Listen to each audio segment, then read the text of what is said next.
ఈటల రాజేందర్ గారు చేపట్టినటువంటి కార్యక్రమంలో నరేంద్ర మోడీ గారి 11 సంవత్సరాల పాలన, అదే మాదిరిగా ఈటల రాజేందర్ గారి ఈ నియోజకవర్గంలో సంవత్సరం పూర్తి చేసుకున్నటువంటి సందర్భంగా నిర్వహిస్తున్నటువంటి కార్యక్రమానికి వేలాదిగా తరలి వచ్చినటువంటి భారతీయ జనతా పార్టీ కుటుంబ సభ్యులందరికీ కూడా మరొకసారి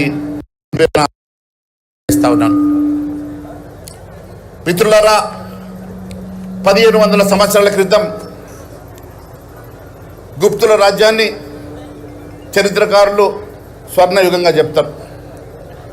3వ శతాబ్దం నుంచి 5వ శతాబ్దం, 1500 సంవత్సరాల తర్వాత మళ్ళీ ఈ దేశంలో స్వర్ణయుగం అంటే ఈ భూమండలం ఉన్నంతసేపు భారతదేశ చరిత్రలో ఈ 11 సంవత్సరాల స్వర్ణయుగం చరిత్ర మిగిలిపోతుందని చెప్పి నేను తెలియజేస్తా ఉన్నాను.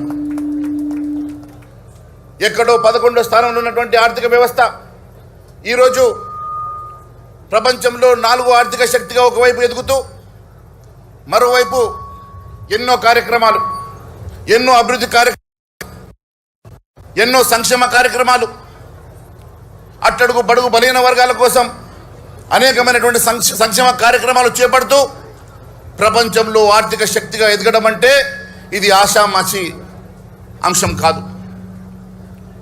ఒకవైపు 50 సంవత్సరాలు నిర్మాణం చేయనటువంటి కేవలం ఈ 11 సంవత్సరాల్లో 50,000 కిలోమీటర్ల హైవేల నిర్మాణం చేసినటువంటి ఘనత ఈ ప్రభుత్వం అనేది. స్వచ్ఛ భారత్ దగ్గర నుంచి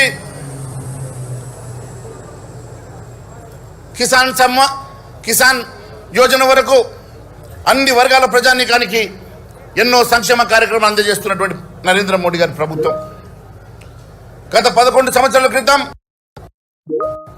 రైతుల కోసం, వారి సంక్షేమం కోసం కేటాయించిన బడ్జెట్కి 500% 5 రేట్లు పెంచి ఈరోజు రైతులను ఆదుకుంటున్నటువంటి ప్రభుత్వం నరేంద్ర మోడీ గారి ప్రభుత్వం. 25 కోట్ల ఇళ్ల నిర్మాణం చేసి దేశంలో ప్రతి పేదవాడికి ఇల్లు ఉండాలని నిర్మాణం చేస్తున్నటువంటి ప్రభుత్వం నరేంద్ర మోడీ గారి ప్రభుత్వం. ఈ రకంగా అన్ని వర్గాల ప్రజల కోసం సంక్షేమ కార్యక్రమాలతో పాటు ఈరోజు భారత ఆర్థిక అభివృద్ధితో పాటు భారతదేశం చూస్తే మీ సంగతి చూస్తాని మొన్ననే పాల్గాం కార్యక్రమం తర్వాత నరేంద్ర మోడీ గారు 9 ఉగ్రవాద కేంద్రాల మీద దాడి చేయడమే కాదు, 2 రోజుల్లో పాకిస్తాన్ ప్రభుత్వాన్ని మోకాళ్ళ మీద నిలబెట్టి శరణు అనే విధంగా చర్యలు చేపట్టాడంటే అది నరేంద్ర మోడీ గారి వల్లనే సాధ్యమైంది. కొంతమంది సన్నాసులు మాట్లాడుతూ ఉన్నారు, యుద్ధం ఇంకా ఎందుకు ఆపారని, ఎవరో చెప్తే ఆపారని. నేను ఆ సన్నాసుల్ని మీ ద్వారా అడుగుతా ఉన్నాను. గతంలో ఇదే హైదరాబాదులో గోకుల్ చాట్ దగ్గర ఉగ్రవాదులు దాడి చేస్తే, లుంబిని పార్క్ దగ్గర ఉగ్రవాదులు దాడి చేస్తే మాట్లాడని మీరు, బొంబాయిలో తాజ్ మీద దాడి చేస్తే చలించని మీరు, ఈరోజు ఆడపడుచుల సింధూరాన్ని తొలిపిస్తే కేవలం వారం రోజుల్లో పాకిస్తాన్ నడి బొడ్డులో వెళ్ళి వారిని ధ్వంసం చేసినటువంటి నరేంద్ర మోడీ గారి గురించి మాట్లాడే నైతిక హక్కు మీకు ఉన్నదా అని చెప్పి నేను అడుగుతా ఉన్నాను. అదే ప్రభుత్వం అడుగుతా ఉన్నది, కేంద్ర ప్రభుత్వం ఏం చేసిందని. రేవంత్ రెడ్డి సన్నాయి నొక్కులు నొక్కుతాడు, కేంద్ర ప్రభుత్వం రాష్ట్రానికి ఏమి ఇచ్చిందని. నేను అనేక మాటలు అసెంబ్లీ సాక్షిగా చెప్పాను, ఈరోజు కూడా చెప్తా ఉన్నాను. 11 లక్షల కోట్ల రూపాయలతోటి తెలంగాణ రాష్ట్రాన్ని అభివృద్ధి కోసం 11 లక్షల కోట్లు కేటాయించిన ప్రభుత్వం నరేంద్ర మోడీ గారి ప్రభుత్వం. అదే గతంలో కాంగ్రెస్ ప్రభుత్వం మీ యూపీఏ పాలనలో దీంట్లో చారణ వంతు కూడా మీరు ఖర్చు చేయలే. దాన్ని చర్చించడానికి మీరు సిద్ధంగా ఉన్నారా? మీ యూపీఏ ప్రభుత్వం ఇచ్చినటువంటి ఉమ్మడి రాష్ట్రానికి ఇచ్చిన బడ్జెట్ కన్నా ఈ 11 సంవత్సరాల్లో కేవలం తెలంగాణ రాష్ట్రానికి మేము ఇచ్చిన బడ్జెట్ అంతకన్నా ఎక్కువగా ఇచ్చాం. దానికి చర్చకు మేము సిద్ధమని చెప్పి నేను తెలియజేస్తా ఉన్నాను.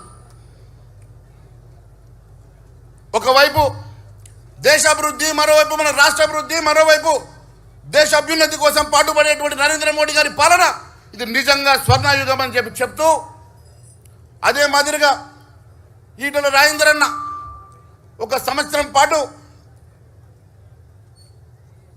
మల్కాజ్గిరి నియోజకవర్గాన్ని ప్రతిరోజు కంటికి రెప్పలా కాపాడుతూ, ఎక్కడ ఏ కష్టం వచ్చినా, ఎవరికి ఏ ఇబ్బంది వచ్చినా నేనున్నానని ప్రతిరోజు నిరంతరం ఇక్కడ ఉన్నటువంటి ప్రజల కోసం పాటుపడుతూ, మరోవైపు అభివృద్ధి కోసం పాటుపడుతూ, మీ అందరి సంక్షేమం కోసం పాటుపడుతున్న ఈటల రాజేందర్ అన్న 1 సంవత్సర కాలం పూర్తి చేసుకున్న సందర్భంగా వారికి నేను హృదయపూర్వకంగా ధన్యవాదాలు తెలియజేసుకుంటూ, శుభాకాంక్షలు తెలియజేసుకుంటూ, మీరు ఇంకా ఇదే మాదిరిగా మీ సేవలు ఈ రాష్ట్రానికి ఇవ్వాలని చెప్పి తెలంగాణ రాష్ట్రంలో ఖచ్చితంగా వేదిక మీద ఉన్నటువంటి గౌరవ పార్టీ అధ్యక్షులు కిషన్ రెడ్డి గారు, పార్టీ నాయకత్వం అందరము ఖచ్చితంగా రేపు రాబోయేటువంటి అసెంబ్లీలో తెలంగాణ రాష్ట్రంలో కాషాయ జెండా ఎగరేయడానికి అందరం కలిసికట్టుగా పనిచేస్తామని మరొకసారి తెలియజేసుకుంటూ, భారత్ మాతాకి, భారత్ మాతాకి.